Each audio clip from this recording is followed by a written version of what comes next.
So yesterday I was talking with the Beast Nation guys, and one of them had this very interesting situation with the female. So we'll call him Dean for the purposes of this story. And recently, he's been killing it, man. He just moved to a new city, started his own online business. He bought himself a Tesla, and now he's putting himself out there with the women. So he was at this pickleball social event. He approaches this cute girl, gets her number, they go on a date, it goes well. He texts her to set up the next date. And she's like, I'm kind of busy next week. And he handles it like a G. He says, all good, just let me know when you want to hang out next. Then he sees her again like a week later at the pickleball event, and he plays it cool. He says what's up, but he doesn't show her too much attention. And then, of course, the next day, he gets a text, and she's like, hey, let's hang out this week. So they hang out, and she comes back to his place, and he wants to escalate. He wants to have the hookup, but it doesn't happen. And he told me, I was a bit frustrated, but, all good. So he sets up another date with her the next week. And on this date, he really wants to escalate with her. He wants to make it happen. So they're cooking up a meal together. I think he said they were making pizza, and he was trying to escalate on her before the pizza. And she was like, yo, let's finish cooking first. So he's like, all right. So they cook, they eat, they're chilling. He tries to escalate again. And she's like, she's like kind of being shy about it. He tries again. Then she says, I'm on my period. And he's like, I feel like she was using that as an excuse, man.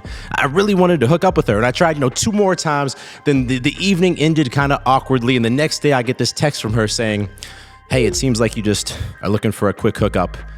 Let's just remain pickleball friends. But yeah, I'm not sure we're on the same page. And even then he sent a response, a good response. He said, hey, honestly, I think you're really attractive. I don't think we could just be friends. If you change your mind, you know where to find me. So he's asking me, like, what did I do wrong, man? I feel like I did everything right, but she wouldn't hook up with me. And I was like, well, real quick, I'm curious. What was the reason that you wanted to hook up with this girl so bad? And he was like, well, if I'm being honest, first of all, I guess I just wanted the validation of having a girl, be physically into me. And I was like, all right, that makes sense. What else? He's like, well, also, I felt that if I didn't make it happen on that date, I wasn't going to get another opportunity to make it happen. So I had to make it happen. And I was like, damn, bro, it's kind of interesting, isn't it? That the 2 reasons you wanted to physically escalate with this girl, they were both kind of coming from a place of weakness, wanting validation and being afraid that you wouldn't get another chance. And he was like, man, I didn't really think about it like that. Now, the reason I was quickly able to identify this is because I've seen the same pattern play out many times before in my own life. Bro, every date I used to go on, I would put this pressure on myself that if she doesn't end up back in my bedroom, in my bed, this is gonna be a failure. And every date I would show up to, and I'd have this awkward pressure on myself that I have to make this happen. And of course, that's going to put awkward pressure on the girl. And even worse than that, every time I wouldn't make it happen, I'd be so angry at myself. And I'd be like, I really quickly have to set up another date and make it happen with another girl, or something's wrong with me and I'm a loser and I got to prove this thing to myself. Right? Because most of my life I had no female attention. So once I started creating opportunities, it was like I was trying to overcompensate and constantly prove something to myself. I remember one Tinder date I went on back in Boston where I thought the girl was like 10 out of 10, smoking hot. And the first date, it went well. It ended back at my place, but we didn't hook up. And I remember driving her back home, just dying to see her again because I had to make it happen on the second date. And I didn't get a second date with that girl. And for the next 6 months after that, she just lived in my head. I kept thinking of that moment I dropped her off in the car the last time I saw her, unable to make it happen. And I'm sure that you can relate to this, putting a lot of pressure on yourself to have success with women, because as men, unfortunately, I think it's human nature that we judge how much of a man we are based on the attention that we get from attractive women. And I think more than anything, this is what us, because now when we're talking to girls, we have this weird, intense, creepy energy because it's such a big deal in our head. We have to win. We have to get the girl or else we're going to be a loser. And then she's going to see you as creepy and weird. Even if you're super successful, if you have this weird, intense energy, it's going to turn her off. And on top of that, it makes the entire process of dating not even enjoyable. Like, what's the point of putting yourself out there and risking rejection if it's such an uncomfortable process. So in this video, I want to show you the 3 things that I had to do to finally break this cycle and stop putting so much pressure on myself and stop needing validation from women. Because bro, once I did this, dating finally became enjoyable. And I'm sure that all of y'all can think back to your past and at least one time you've been speaking to an attractive girl with pure confidence. That's because in that moment, you weren't putting pressure on yourself. And once you watch this video, you'll be able to replicate that with every attractive girl you talk to in the future. And real quick, before we get into that, something that will always cripple your confidence around women is if you're not confident taking your shirt off, which is why I decided to partner with Manscaped to be the sponsor of today's video. So this right here is the Lawnmower 5.0 Ultra from Manscaped, and this is my secret weapon. I use this twice per week to trim the hair on my chest and abs because that reveals maximum muscle definition, and also to trim the hair around my balls because when you trim the hedges, the tree looks better. And let's be real, women prefer a clean look. And this is the best tool for the job because of the skin-safe technology that allows it to get a close trim without risking any nicks or ingrown hairs. It's also got a long-lasting battery and is waterproof, which makes it easy to clean or even use in the shower. And look, right now we're in April, which is National Testicular Cancer Awareness Month. I'm not sure if you knew this or not, but once every hour, every day, a man is diagnosed with testicular cancer. And not only is Manscaped donating $50,000 to the Testicular Cancer Society, but right now you can pick up this limited edition Lawnmower 5.0 with purple accents to support this amazing cause. Or you can pick up the Ball Hero bundle that comes with the Lawnmower 5.0 and Manscaped's Boxers 2.0, which are my go-to boxers. They're insanely breathable, anti-chafing, and they have a jewel pouch that keeps the package extremely comfortable. Look, bro, in the past, I've used a lot of cheap body hair trimmers that either cut me up or they die and they don't last. This one is the gold standard. And because Manscaped is sponsoring today's video, you can use the coupon code on screen to get 20% off plus free worldwide shipping. Just click that first link in description to take your grooming game to the next level and also support a very important cause. All right, the first thing I had to do was change my dating mindset from intense to playful and pay attention because this is easier said than done. As men, we have this natural competitive nature, right? I want to compete. I'm driven to make more money. I'm driven to push myself in the gym. Even if I'm playing a friendly paddle match, I'm competitive and I want to fucking win. But obviously this doesn't work with women. Now, there's a bit of an exception here because you have to be competitive in order to seize the opportunities with women. You know, if I'm at the gym and I see an attractive girl, in that moment, I have to put pressure on myself that, bro, you better approach this girl now or this opportunity is going to be gone. But once you have a date set up with the girl, you have to learn how to turn that off. So what we have to do is remove this connection in our head that if I fail with this girl, it means something bad about me. If I'm not able to bring a girl home and have her sleep with me, it can't lead to this big identity crisis that means I'm a loser now and I really quickly have to rush to get the next date set up to fill that void in my heart. This meaning, this importance you give it, that's what creates this pressure. And that's why dating becomes this fight or flight thing that either you're fighting like myself or like Dean and you're forcing yourself to try and get results with girls as much as possible. Or a lot of guys, they do the opposite. And they flight, right? They decide that, oh man, dating's just not worth working on right now. This is too much. These girls aren't worth it. They're probably just gonna take advantage of me. I'm just not gonna put myself through all this shit. I'd rather just run and hide from dating. And that leads us to step 2, how to actually create a calm, grounded mindset around women. This is something most guys are never able to make happen.